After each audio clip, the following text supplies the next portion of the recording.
Hello everyone. तो देखो, जैसे कि अपन प्रतियोगिता के बारे में चर्चा कर रहे थे। अपन प्रतियोगिता में अपने एकाधिकारात्मक प्रतियोगिता की कुछ विशेषताएं भी पढ़ ली थी कि फर्मों की संख्या अधिक होती है, विभेदीकृत वस्तुएं होती है, विज्ञापन का व्यय होता है और फर्मों का इस प्रवेश एवं बहिर्गमन की स्वतंत्रता होती है कि जो भी फर्म जब चाहे तब बाजार में एंटर कर सकती है और वापस निकल सकती है। तो देखो, ये इन विशेषताओं के आगे अपन पढ़ते हैं इसके औसत व सीमांत वक्र के बारे में।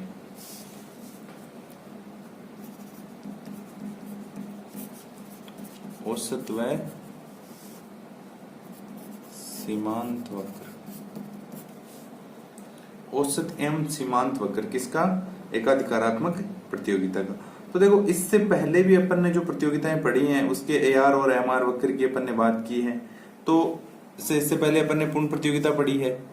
पूर्ण प्रतियोगिता का एआर और एमआर वक्र एक ही जैसा होता है, horizontal to the X axis. इस प्रकार का ये एआर वक्र होता है, यही उसका एमआर वक्र होता है। अपन ने बात की थी एकाधिकार प्रतियोगिता की। तो एकाधिकार में मांग वक्र ईडी इज लेस देन 1 वाली लॉज का होता है। इस प्रकार का मांग वक्र होता है इसका एआर वक्र। तो अब अपन बात करते हैं एकाधिकारात्मक प्रतियोगिता, और वो आती है आपकी अपूर्ण प्रतियोगिता के तहत। तो देखो, इसमें जो मांग वक्र होगा वो उसकी लॉज क्या होगी? ये इसका एआर वक्र है,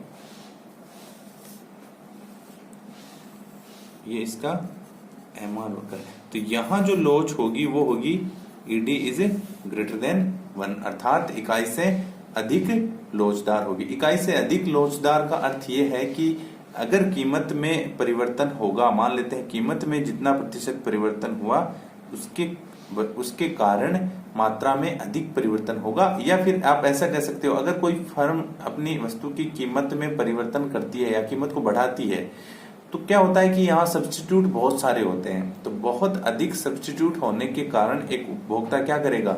जिस दूसरी वस्तु उसका जो सब्स्टिट्यूट है, जिसकी कीमत क्या है, कम है, उस वस्तु की ओर जाना चाहेगा या उसकी ओर चला जाएगा। तो देखो, इसका एआर और एमआर वक्र अपन ने समझ लिया, और ये फर्म बाजार में व्यवहार कैसे करती है उसके बारे में अपन ने बात कर ली। तो एकाधिकारात्मक प्रतियोगिता की जो धारणा है उसका वर्तमान समय में थोड़ा सा प्रभाव कम होता जा रहा है, और अब ज्यादा प्रभाव हो रहा है अल्पाधिकार का। वर्तमान समय की जो अर्थव्यवस्थाएं हैं उनमें अल्पाधिकार का प्रभाव अधिक बढ़ता जा रहा है। तो ये इस प्रकार अपन ने कुछ विशेषताओं के द्वारा और इसके एआर और एमआर वक्र के द्वारा अपन ने अपूर्ण प्रतियोगिता में एकाधिकारात्मक प्रतियोगिता की तुलना दूसरी जो बाजार की स्थितियां हैं, जैसे पूर्ण प्रतियोगिता है और एकाधिकार की जो प्रवृत्ति है बाजार में, उनसे कर ली। ये देखो, इन दोनों डायग्रामों से ये स्पष्ट हो रहा है। इनका मांग वक्र ये एआर दिया हुआ है। तो अपन ने इससे पहले भी बात की थी कि क्या होता है कि ये जो स्थिति है बाजार में, एकाधिकारात्मक प्रतियोगिता की जो स्थिति है बाजार में, वो इन दोनों के मध्य की स्थिति होती है। यहाँ लोच है, यहाँ ईडी बराबर है इन्फिनिटी, यहाँ लोच है इकाई से कम, और देखो ये लोच इकाई से अधिक है। तो देखो, मांग वक्र को देखने से ही ये स्पष्ट हो रहा है कि ये जो बाजार की स्थिति होगी, एकाधिकारात्मक प्रतियोगिता की बाजार की स्थिति होगी, वो एकाधिकार और पूर्ण प्रतियोगिता के मध्य की स्थिति को कहा जाएगा। तो इसके तीनों के एआर वक्र एमआर वक्र के बारे में अपन ने पढ़ लिया। किस प्रकार तीनों का बाजार में व्यवहार होता है उसके बारे में अपन ने पढ़ लिया। तो इस प्रकार तीन स्थितियां बाजार की स्पष्ट हो गई: पूर्ण प्रतियोगिता, एकाधिकार और अपूर्ण प्रतियोगिता। अब अपन आज चर्चा करते हैं इसके आगे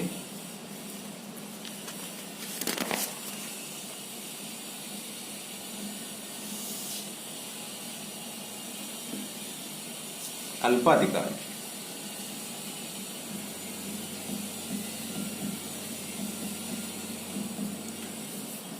देखो, अल्पाधिकार नाम से ही स्पष्ट हो रहा है।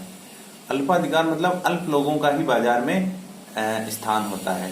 अल्प लोग मतलब थोड़ी फर्में बाजार में होती हैं। अल्पाधिकार जब स्टार्ट होता है तो अल्पाधिकार होता है दयाधिकार से स्टार्ट। जैसे एकाधिकार एक ही व्यक्ति का अधिकार होता है, और फिर एकाधिकार के बाद जो स्थिति आती है उसको कहते हैं बाजार में दयाधिकार की स्थिति। अर्थात पहले देखो, जब दयाधिकार आता है, द्वयाधिकार बोलते हैं इसको, द्वयाधिकार। द्वैधिकार। देखो अल्पाधिकार में द्वैधिकार की बात करते हैं अपन। देखो द्वैधिकार से पहले बाजार में एकाधिकारी होता है, किसी एक विक्रेता का या एक फर्म का। अब होता क्या है, मान लेते हैं किसी बाजार में कोई एक ऐसी फर्म है, परंतु यहाँ एक शर्त होती है, यहाँ ये शर्त होती है कि जो बाजार में वस्तु को बेच रहा है एकाधिकारी, वो एक ऐसी वस्तु को बेच रहा है, वो क्या है, प्राकृतिक वस्तु। मान लेते हैं कोई मिनरल वाटर है, किसी झरने का मिनरल वाटर है, साफ पानी, तो उस पानी को पैक करके कोई व्यक्ति बेच रहा है और उसका अकेले का ही क्या है, बाजार पे पूर्णतया अधिकार है। अब क्या करता है, उसको जो लाभ प्राप्त हो रहा है उसके लाभ को देखते हुए कोई दूसरा व्यक्ति क्या करता है, बाजार में एंट्री करता है। अर्थात वो भी क्या करता है, उसी झरने के पास से कोई दूसरा झरना है या उसी झरने में से पानी को पैक करता है और बाजार में बेचने लगता है। परंतु वो बाजार में बेचता कैसे है, दयाधिकार की बात हो रही है, ध्यान से सुनना। तो दयाधिकार में दूसरे व्यक्ति ने बाजार में प्रवेश किया, पहले व्यक्ति ने, मान लेते हैं पहले व्यक्ति ने जो कि पहले से बाजार में है, वो बेच रहा है 20 रुपए पर लीटर के हिसाब से। पानी है, प्राकृतिक वस्तु की बात की अपन ने पहले, तो ये 20 रुपए प्रति लीटर के हिसाब से बाजार में बेच रहा है। दूसरा व्यक्ति बाजार में एंट्री करता है, सेम ही वस्तु है, भी प्राकृतिक वस्तु है, तो प्राकृतिक वस्तु पे सबका अधिकार होता है, तो वो भी क्या कर सकता है, इस पानी को पैक करके बेच सकता है। तो उसने उस पानी को बेचना स्टार्ट किया और उसने रेट रखी 18 रुपए पर लीटर। तो 18 रुपए पर लीटर पानी होने से, उसका पानी सस्ता है, तो बहुत सारे लोग उससे पानी खरीदने लग जाएंगे। पानी एक ही जैसा है दोनों। तो फिर क्या होगा, जो पहला व्यक्ति था उसका लाभ क्या हो जाएगा, कम हो जाएगा। तो ये क्या करेगा, फिर प्राकृतिक वस्तु है, प्राकृतिक वस्तु मतलब प्रकृति के द्वारा प्रदत्त है, तो वहां को कुछ देना तो पड़ता नहीं है। तो देखो ये व्यक्ति क्या करेगा, इससे 1 रुपया कम करके 17 रुपए लीटर में पानी बेचने लग जाएगा। अब बहुत सारे इससे जो खरीद रहे थे वो वापस इसकी ओर शिफ्ट होंगे, तो ये क्या करेगा, फिर से 1 रुपया और कम कर देगा, ये 16 रुपए पर लीटर में बेचने लगेगा। तो इस प्रकार क्या हो जाता है, बाजार में एक कीमत युद्ध स्टार्ट हो जाता है, जिसको प्राइस वॉर कहा जाता है। और इससे क्या होगा, इससे इन दोनों व्यक्तियों का ही जो पहले जो प्रॉफिट इनको मिल रहा था वो क्या होगा, धीरे धीरे कम होगा। फायदा किसको होगा, फायदा होगा उपभोक्ता को, लाभ होगा, क्योंकि उसको वस्तु क्या मिल रही है, कम पैसे में मिल रही है।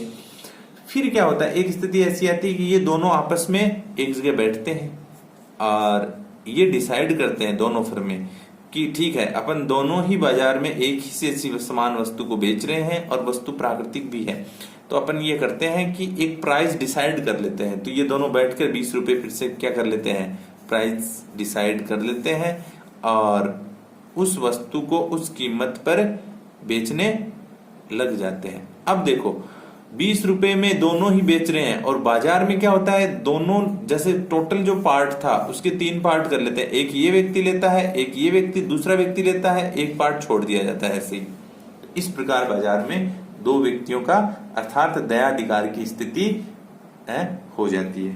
तो ये अपन अल्पाधिकार के तहत पढ़ रहे हैं। तो इसमें क्या होता है, विक्रेताओं की संख्या थोड़ी होती है और वे समरूप व विभेदीकृत दोनों ही प्रकार की, जैसे अपन ने पानी की बात की तो पानी समरूप वस्तु है, विभेदीकृत भी वस्तु हो सकती है। जैसे अपन एग्जांपल ले, जैसे गाड़ी है, ऑटोमोबाइल सेक्टर है, तो वहां क्या होता है, बहुत कम ही फर्में होती है, बहुत ज्यादा फर्में नहीं होती है। जैसे टाटा की गाड़ियां हैं, मारुति की गाड़ियां हैं या फिर महिंद्रा की गाड़ियां हैं, जैसे अपन एग्जाम्पल लेते हैं तो बहुत कम ही एग्जाम्पल होते हैं। तो मान लेते हैं 5-10 फर्में हैं जो एक जैसी ही वस्तुएं या फिर थोड़ी बहुत विभेदीकृत वस्तुओं का उत्पादन कर रही हैं।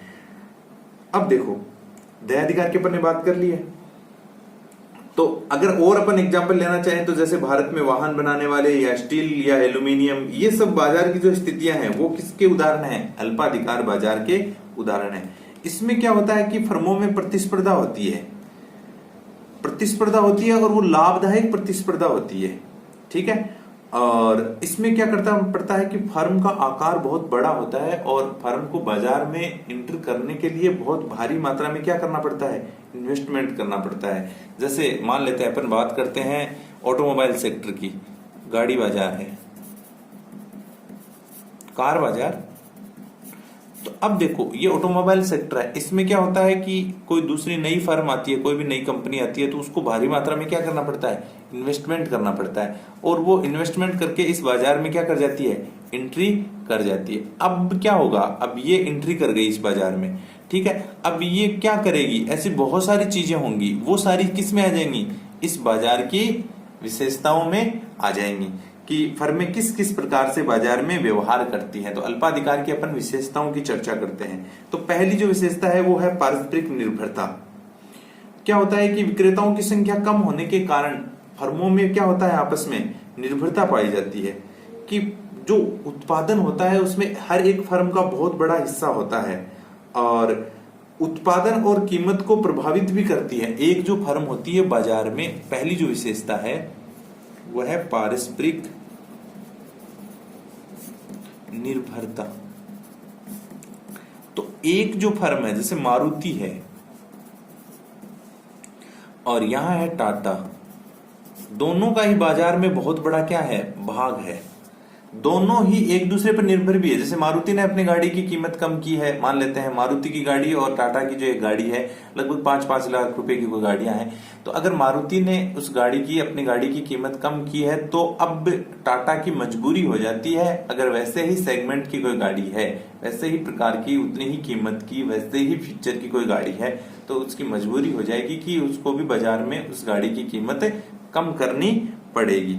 तो क्या करती है कीमत, अगर कोई गाड़ी कोई कंपनी किसी जैसे कोई फर्म है वो क्या करती है, अपनी वस्तु की कीमत को बढ़ा देती है, तो वो क्या कर देगी, उत्पादन को कम बेचेगी फिर, क्योंकि कीमत बढ़ने से बहुत सारे लोग क्या करेंगे, दूसरी जो सब्स्टिट्यूट है या दूसरी जो फर्म है बाजार में उसकी ओर आकर्षित हो जाएंगे। तो फर्म या तो क्या कर सकती है, मात्रा का डिसीजन कर सकती है कि भाई इतनी मात्रा बेचनी है, या तो क्वांटिटी का या फिर प्राइस का। एक ही चीज का डिसीजन फर्म के हाथ में होता है और दोनों चीजों को एक साथ बदल नहीं सकती कि प्राइस भी बढ़ा दें और क्वांटिटी भी ज्यादा बेच दें, ऐसा पॉसिबल नहीं होता है। दूसरी जो विशेषता है वो है प्रतियोगिता। बाजार में क्या पाया जाता है, यहाँ बहुत भारी अल्पाधिकार बाजार होता है, उसमें विक्रेता बहुत कम ही होते हैं, तो एक दूसरे से प्रभावित होते हैं। प्रत्येक फर्म दूसरी फर्म की जो चाल होते हैं, जैसे टाटा की गाड़ी है, अगर उसने अपनी गाड़ी में कुछ चेंजमेंट किया है तो अब मारुति को क्या करना पड़ेगा, उसी सेगमेंट की अगर कोई गाड़ी है तो उसमें क्या करना पड़ेगा, बदलाव करना ही पड़ेगा। अगर वो उसकी कीमत भी चेंज करती है, वही कीमत वाली बात आ जाती है, अगर वो कीमत में भी बदलाव करती है तो प्रतिद्वंदी फर्म भी क्या करती है, दूसरी फर्म की जो रणनीति है उसको ध्यान में रखकर ही बाजार के मतलब प्रतिवार का मतलब होता है अगर उसने कुछ चेंजमेंट किया है किसी भी चीज में तो वो भी क्या करेगी, उसके उस बाजार में बने रहने के लिए या उसको प्रतिस्पर्धा देने के लिए चेंज करेगी ही करेगी। तो इसको एक वास्तविक प्रतियोगिता भी कहा जाता है, वास्तविक घटना होती है, वास्तविक प्रतियोगिता है। अल्पाधिकार की जो प्रतियोगिता है उसको वास्तविक प्रतियोगिता भी कहा जाता है, क्योंकि वास्तव में ऐसा बाजार में घटित होता है। तीसरा है विज्ञापन। देखो यहाँ विज्ञापन अपन ने बात की थी, विज्ञापन पाया जाता है, इससे पहले एकाधिकारात्मक प्रतियोगिता में भी विज्ञापन भी किया जाता है, परंतु यहाँ विज्ञापन का बहुत अधिक प्रभाव होता है बिक्री पर। यहाँ आप लोगों ने देखा होगा जैसे टीवी में वगैरह एडवर्टाइजमेंट आप देखते हैं, न्यूज़पेपर वगैरह में भी, तो यहाँ विज्ञापन पर बहुत भारी खर्चा किया जाता है। अपनी जो वस्तु है उसके प्रचार के लिए जी जान लगा देती हैं, विज्ञापन पर बहुत अधिक खर्च करती हैं, जिसके कारण बाजार में उसकी वस्तु को क्या किया जाए, अधिक से अधिक खरीदा जाए, क्योंकि विज्ञापन का प्रमुख जो उद्देश्य है वो यही है कि जो दिखता है वो बिकता है। वही विज्ञापन का उद्देश्य यही होता है, विज्ञापन का मूल जो उद्देश्य है वो यही है कि ज्यादा से ज्यादा बिक्री को बढ़ाया जाए, और विज्ञापन यही करता है कि वो ज्यादा से ज्यादा लोगों के जहन में वो चीज बैठा देता है कि ये चीज ज्यादा बेटर है, तो फिर उससे क्या होगा, लोग उस वस्तु को ज्यादा खरीदने के लिए लालायित होंगे या प्रीफर करेंगे। तो विक्रय जो होता है उसका मेन कारण या विक्रय को बढ़ाने के पीछे मेन जो कारण है वो विज्ञापन भी पाया जाता है। अब जो अगली विशेषता है वो है कीमत परिदृढ़ता। कीमत परिदृढ़ता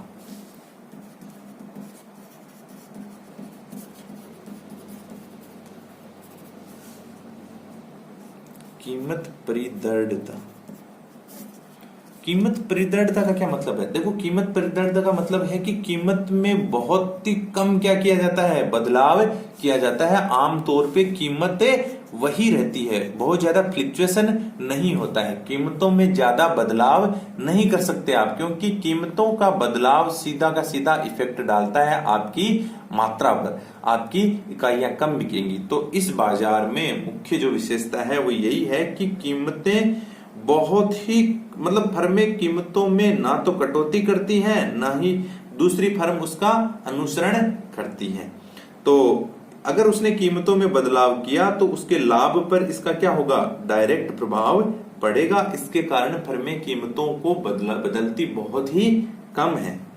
और एक अगली जो विशेषता है, फर्मों के मध्य विरोधी प्रवृत्ति, फर्में एक दूसरी फर्म को नीचा दिखाने के लिए भी कार्य करती हैं। विरोधी प्रवृत्ति अर्थात हर फर्म ये चाहती है कि उसकी वस्तु ही बाजार में क्या है, सर्वश्रेष्ठ है। जैसे आप लोगों ने देखा होगा, जैसे अपन बात करते हैं मोबाइल बाजार, तो हर एक कंपनी ये चाहती है कि उसका जो मोबाइल है, उसका जो ब्रांड है, उसका जो उसने जो भी मतलब नया ब्रांड निकाला है, तो वो क्या है, सबसे बेस्ट है। और वो दूसरों को क्या करना चाहती है, नीचा दिखाना चाहती हैं, या मतलब उनके मध्य विरोधी भावना सी पैदा हो जाती है। इतनी ज्यादा क्या रहती है, फर्मों के मध्य होड़ रहती है अपनी वस्तु को श्रेष्ठ दिखाने के लिए। अब अपन बात करते हैं अल्पाधिकार बाजार में मांग वक्र। देखो अल्पाधिकार का जो मांग वक्र है, यहां जो मांग वक्र होगा, वो छोटा जो क्वेश्चन है उसमें बहुत बार पूछा जाता है। यहां जो मांग वक्र होता है वो वास्तव में क्या होता है, दो मांग वक्र होते हैं। वास्तव में दो मांग वक्र होते हैं ऐसे। एक की लोच, इसकी लोच क्या है, इसकी लोच मान लेते हैं अपन ED इज लेस देन 1 है, दिख रहा है सामने। ये जो मांग वक्र है LK मान लेते हैं, ये MN कोई मांग वक्र है, तो ये इसको आगे बढ़ाते हैं अपन तो ये बनता है, इसको आगे बढ़ाते हैं अपन तो ये बनता है। तो ये दोनों मांग वक्र क्या है, यहाँ एक जगह जुड़ गए ना। तो देखो आमतौर पे मांग वक्र बन के आता है ऐसा इस बाजार का, और इसको कहा जाता है किंग्ड मांग वक्र या फिर विंकुचित मांग वक्र। अगर हिंदी में अपन बात करें तो यहां से ये क्या हो गया है, इस पॉइंट से मान लेते हैं ये कोई C पॉइंट है, इस पॉइंट से ये क्या हो गया है, मांग वक्र इसका ये बनेगा। ये जो मांग वक्र है ना LN मांग वक्र बन गया। अगर इनको पीछे बढ़ाया जाए, देखो दो मांग वक्र है देखा जाए तो, इसकी लोच है ED इज ग्रेटर देन 1, इसकी है ED इज लेस देन 1। दो प्रकार के मांग वक्र हैं, पर क्या करते हैं एक जगह जुड़ जाते हैं, तो इसको कहा जाता है विंकुचित मांग वक्र। अब ये यहाँ जुड़ने का मतलब ये है कि यहाँ क्या हो जाता है, कीमत परिदृढ़ता के कारण ये एक दूसरे को यहाँ प्रतिच्छेद करते हैं। ठीक है, तो इस प्रकार अपन ने बात की विभिन्न बाजार की जो स्थितियां थी उनमें किस प्रकार की प्रतियोगिताएं पाई जाती हैं, बाजारों के अलग अलग स्थितियों के हिसाब से प्रतियोगिताओं का रुझान किस प्रकार रहता है और वो किस प्रकार बाजार को प्रभावित करती हैं, उनकी सबकी विशेषताएं अलग अलग हैं। That's it. तो इस प्रकार आपका ये चैप्टर पूरा हुआ।